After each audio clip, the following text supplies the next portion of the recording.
Hello, ഹമിൻസ് cooking വേൾഡിലേക്ക് എല്ലാവർക്കും സ്വാഗതം. ഇന്ന് ഞാൻ വന്നിട്ടുള്ളത് വളരെ സിമ്പിളായിട്ടുള്ള ഒരു റെസിപ്പിയുമായിട്ടാണ് കേട്ടോ. നല്ല സോഫ്റ്റ് ആയിട്ടുള്ളൊരു പുഡിങ്ങിൻ്റെ റെസിപ്പിയാണ്. അതും നമ്മൾ വീട്ടിൽ തന്നെ എപ്പോഴും ഉണ്ടാകുന്ന 2-3 വസ്തുക്കൾ ഉപയോഗിച്ചിട്ട് കേട്ടോ. ബിസ്ക്കറ്റ് കാരമൽ പുഡിംഗ് ആണ് ഇതിൻ്റെ പേര്. ബിസ്ക്കറ്റ് ഉപയോഗിച്ചിട്ടാണ് ഇത് തയ്യാറാക്കിയെടുക്കാൻ പോണത്.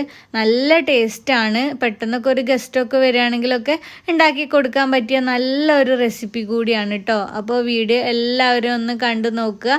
എന്നിട്ട് നിങ്ങൾക്ക് ഇഷ്ടപ്പെടുകയാണെങ്കിൽ ലൈക്ക് ചെയ്യുക, ഷെയർ ചെയ്യുക. അതുപോലെ നിങ്ങൾക്ക് എൻ്റെ ചാനൽ ഇഷ്ടപ്പെട്ടിട്ടുണ്ടെങ്കിൽ പ്ലീസ് ഒന്ന് സബ്സ്ക്രൈബ് ചെയ്തേക്കണേ. അപ്പം നമുക്ക് വീഡിയോ നോക്കാം.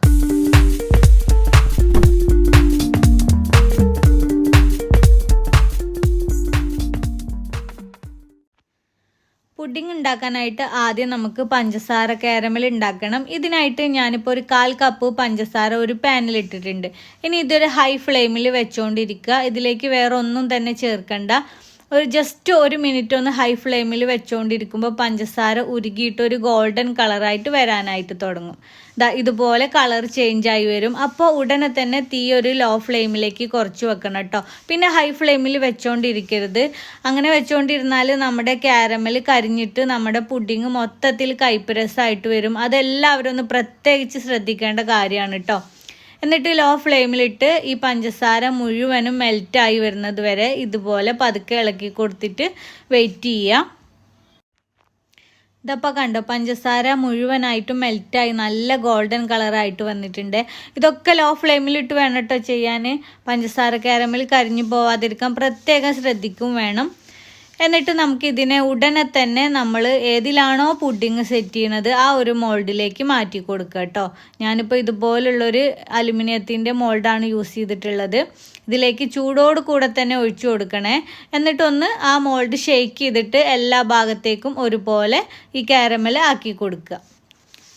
കണ്ടോ, ഇതുപോലെ എല്ലാ ഭാഗത്തും ആക്കി കൊടുക്കുക. എന്നിട്ട് ഇതൊരു 2 മിനിറ്റ് റെസ്റ്റ് ചെയ്യാനായിട്ട് മാറ്റി വെക്കുക. അപ്പോഴത്തേക്കിന് പഞ്ചസാര കാരമൽ നല്ല പോലെ സെറ്റായിട്ട് വരും. അതൊന്ന് സെറ്റായി വരുമ്പോഴത്തേക്കിന് നമുക്കിതിലേക്ക് വേണ്ട പുഡിംഗ് മിക്സ് ഉണ്ടാക്കാം. ഇതിനായിട്ട് ഇപ്പോൾ ഞാനൊരു 15 എണ്ണം കുക്കീസാണ് കേട്ടോ എടുത്തിട്ടുള്ളത്. കുക്കീസൊക്കെ നിങ്ങളുടെ ഇഷ്ടത്തിനനുസരിച്ചിട്ട് ഏത് ഫ്ലേവർ വേണമെങ്കിലും എടുക്കാം. പിന്നെ ഇതിലേക്ക് ഒരു 3 മുട്ടയാണ് കേട്ടോ വേണ്ടത്. ഈ കുക്കീസും മുട്ടയും കൂടെ നമുക്കൊരു മിക്സിയുടെ ജാറിലേക്ക് മാറ്റി കൊടുക്കാം. പിന്നെ ഇതിലേക്ക് വേണ്ടത് ഒരു 1/2 ലിറ്റർ പാലാണ്. അതും കൂടെ ഒഴിച്ചു കൊടുത്തിട്ട് നമുക്ക് നല്ല പോലെ അടിച്ചെടുക്കുക. ബിസ്ക്കറ്റൊക്കെ നല്ല പോലെ ഇതിൽ മിക്സായി കിട്ടണം. ഇപ്പോൾ എല്ലാം കൂടെ നന്നായിട്ടൊന്ന് അടിച്ചെടുത്തിട്ടുണ്ട്. ഇനി ഇതിലേക്ക് കുറച്ച് പഞ്ചസാരയും കൂടെ ചേർത്ത് കൊടുക്കുക. ഞാനിപ്പോൾ ഒരു 3-4 ടേബിൾ സ്പൂണോളം പഞ്ചസാരയാണ് ചേർത്ത് കൊടുത്തിട്ടുള്ളത്.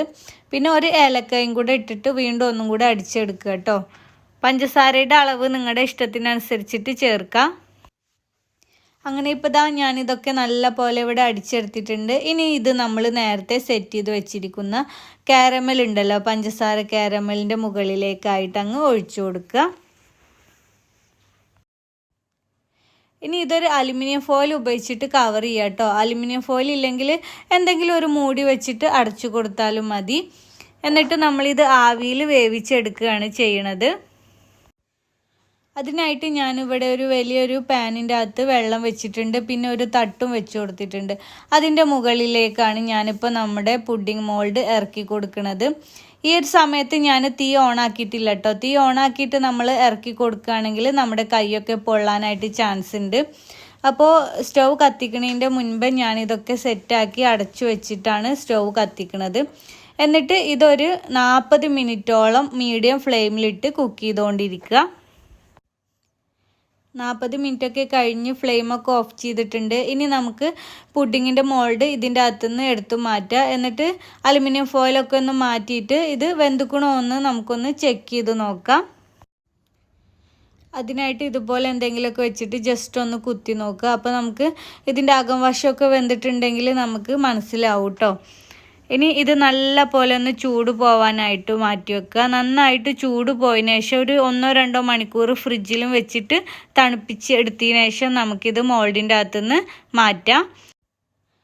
അതിനായിട്ട് ആദ്യം ഒരു കത്തി ഉപയോഗിച്ചിട്ട് ഇതുപോലെ സൈഡൊക്കെ ഒന്ന് വിടിയിച്ചെടുക്കുക. എന്നിട്ട് ഒരു ഡിഷിലേക്ക് കമിഴ്ത്തി വെച്ചിട്ട് ഒന്ന് ടാപ്പ് ചെയ്ത് കൊടുത്തു കഴിഞ്ഞാൽ പെട്ടെന്ന് തന്നെ നമ്മൾ പുഡിങ് നല്ല പോലെ പാത്രത്തിൽ നിന്ന് വിട്ട് കിട്ടും കേട്ടോ. അങ്ങനെ ഇപ്പോൾ ഇതാ നമ്മുടെ പുഡിങ് പാത്രത്തിൽ നിന്നും മാറ്റിയിട്ടുണ്ട്. കണ്ടോ, നല്ല പെർഫെക്റ്റ് ആയിട്ട് കിട്ടിയിട്ടുണ്ട് കേട്ടോ. നല്ല സോഫ്റ്റ് ആയിട്ടുള്ള പുഡിംഗ് ആണ്. നമുക്കിതൊന്ന് ജസ്റ്റ് കട്ട് ചെയ്ത് നോക്കാം. അങ്ങനെ നമ്മുടെ അടിപൊളിയായിട്ടുള്ള ബിസ്ക്കറ്റ് കാരമൽ പുഡിംഗ് ഇവിടെ റെഡി ആയിട്ടുണ്ട്. നല്ല ടേസ്റ്റാണ് കേട്ടോ. ഇത് നല്ല സോഫ്റ്റുമാണ്. പെട്ടെന്ന് ഉണ്ടാക്കിയെടുക്കുക. കുറച്ച് വസ്തുക്കൾ മതി. പെട്ടെന്നൊക്കെ ഗസ്റ്റൊക്കെ വരികയാണെങ്കിൽ നമുക്ക് ഉണ്ടാക്കി കൊടുക്കാൻ പറ്റിയ നല്ല ടേസ്റ്റി ആയിട്ടുള്ള പുഡിംഗ് ആണ്. അപ്പോൾ എല്ലാവരും ഒന്ന് ട്രൈ ചെയ്ത് നോക്കുക. എന്നിട്ട് നിങ്ങൾക്ക് ഇഷ്ടപ്പെടുകയാണെങ്കിൽ ലൈക്ക് ചെയ്യുക, ഷെയർ ചെയ്യുക. പിന്നെ നിങ്ങൾക്ക് എൻ്റെ ചാനൽ ഇഷ്ടപ്പെട്ടിട്ടുണ്ടെങ്കിൽ പ്ലീസ് ഒന്ന് സബ്സ്ക്രൈബ് ചെയ്തേക്കണേ. സബ്സ്ക്രൈബ് ചെയ്താൽ മാത്രം പോരാ, തുടർന്ന് വരുന്ന ബെല്ലൈക്കൺ ഒന്ന് പ്രസ് ചെയ്യുക. അതിനുശേഷം വരുന്ന ഓൾ എന്ന ഓപ്ഷനും കൂടെ ഒന്ന് മറക്കാതെ പ്രസ് ചെയ്ത് വെക്കണേ. അപ്പം നമുക്ക് പുതിയൊരു വീഡിയോയുമായിട്ട് വീണ്ടും കാണാം.